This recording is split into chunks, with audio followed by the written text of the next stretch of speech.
Sir, kind of a lengthy question.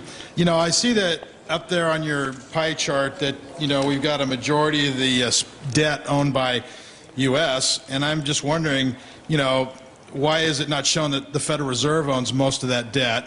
You know, and with all due respect, how do we justify a private bank charging us interest on our own money, printing money out of thin air, which causes inflation, which is theft, and then they charge interest on our own money, which is theft as well? Our founding fathers warned us throughout history against this time and time again.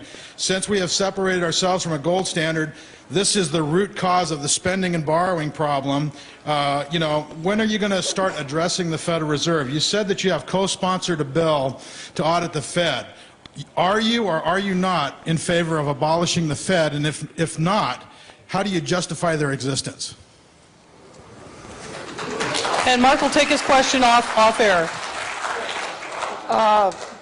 First of all, let me say we're spending way more than we're bringing in. So one of the main, and I'm going to answer the best I can. You had a series of things that you threw out there, but I think it's incredibly important that we understand. I think the biggest challenge we had is, as Admiral Mullen said, is to get our debt under control. Some think we need to raise our taxes. We see that revenues really don't come in when we do that on the whole. We need to get a hold of our deficit spending. Having said that, I think we should audit the Federal Reserve.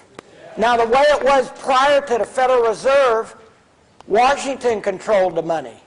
So I don't, you know, there's no perfect answer to. We've seen countries in South America and other places where when the country in Germany during World War I, prior to World War II, where they controlled the currency, and they really printed even more than the Federal Reserve is now, which I agree with you, is out of control printing money. But they printed to the point where you saw the pictures of the wheelbarrow. It took a wheelbarrow to buy, you know, a gallon of milk or something. Well, but at the same time... So for that reason, I am not in favor of doing away with the Federal Reserve, but I think they need to be, I think we need an independent group, but I think they need to be audited. Well, how do you justify them charging interest on printing money? They're printing it out of thin air. We owe this huge debt to a bunch of private bankers. It's a private bank. They have stockholders. You can go to the Federal Reserve Bank in New York, and it says right there they got stockholders. How do you justify them printing our money and charging us interest on it? I mean, that's just ridiculous. We might have inflation. We might have printing problems, a lot of other things. But why should a bunch of private bankers, you know, put us in slavery to their debt? That's what I'm asking, and that's what I want to get addressed. Okay, that's a problem. My biggest priority right now is to stop spending.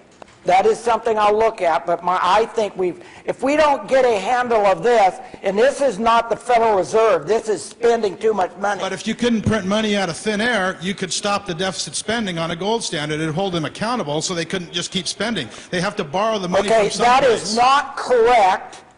If we did everything you're saying, it would not stop our politicians from spending. If there's no place... Let me just say, we're talking about two separate issues. I'm not necessarily arguing with you on what you're saying. I'm just saying the other issue is that we can't spend so much, and I don't think we should confuse them. There is some togetherness on them, but mainly we've got to stop spending. Well, that's all I'm saying. So you and I could go all night here going back and forth. If there's no place to borrow, because China's no longer going to be buying our dollars, and Japan and the rest of the world, there's only one place to go right now, is the Fed. So it is directly linked to the spending, because if you stopped being able to borrow from the Fed, that would stop the spending. Okay, 47%, as we showed up here, of our borrowing is coming from other countries. 47% is coming from other countries. The vast majority of that is from China. That's a fact. Let's go over here. Yes.